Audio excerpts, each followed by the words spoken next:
Can you walk us through the hearing, the telephone hearing? That's obviously a little bit more private. I thought I raised some good points about the play. But I think a lot of times they go in and they already have their mind made up. They don't really care what you have to say. So, ultimately, the hearing went as good as you would expect, and yeah. Very short.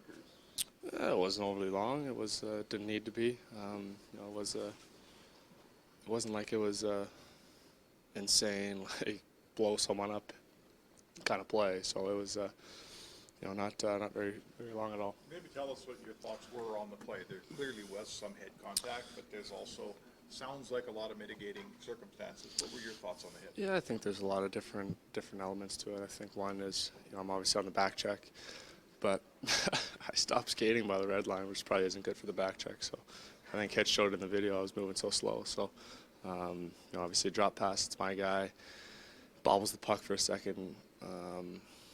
I go to close on him to make a play on the puck, and he just kind of shovels it and gets rid of it. And at that time, we're going to run into each other either way. So I brace myself, and obviously he gets the worst of it. Just he's in the more uncomfortable position. So I think if the roles were reversed and I'm going to extend myself, to touch the puck, then he goes through me, and now all of a sudden we're talking about maybe me having a separated shoulder or a head injury. So if we're going to pick which guy I'm going to protect, I'm going to protect myself first, right? Considering the violence that's perpetrated on you during the course of the season, how do you react about getting the book thrown at you on your first offense? What an accidental situation.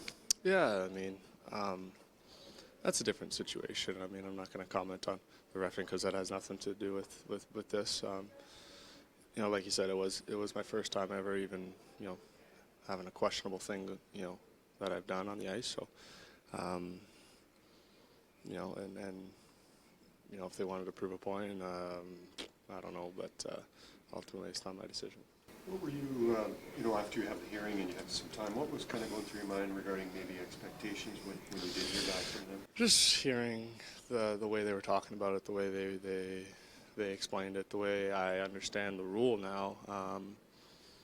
How it's kind of just a 2-game, no questions asked type of rule. I kind of expected it to be suspended. I have to be honest. I didn't think it was going to be suspended at all, going into the hearing. But after hearing their tone of voice and whatnot, I had a little bit of a sense that it was going to go that way. So I think if you appealed, you wouldn't be back tonight anyway. Have you thought about that, or is it not even something you think is worth pursuing? It's something that my agent has asked me the question if I want to discuss it, but that's something that I don't have to figure out today. I think I have 48 hours to do that, but we'll see. Given maybe more difficult, Connor, just given the fact that I know from internally you guys still feel like there's some traction that you can grab here, and that you are still very much in a chase. Like in the playoffs, they'll suspend guys half as long for playoff games. Where you could argue this is almost like a playoff type game for you guys. It's frustrating, yeah, because it is such a crucial time. Every game we've played in since the break has been, a playoff type game for us. It's a playoff type game for Anaheim. It's going to be a good hockey game, and one that you definitely want to be a part of. And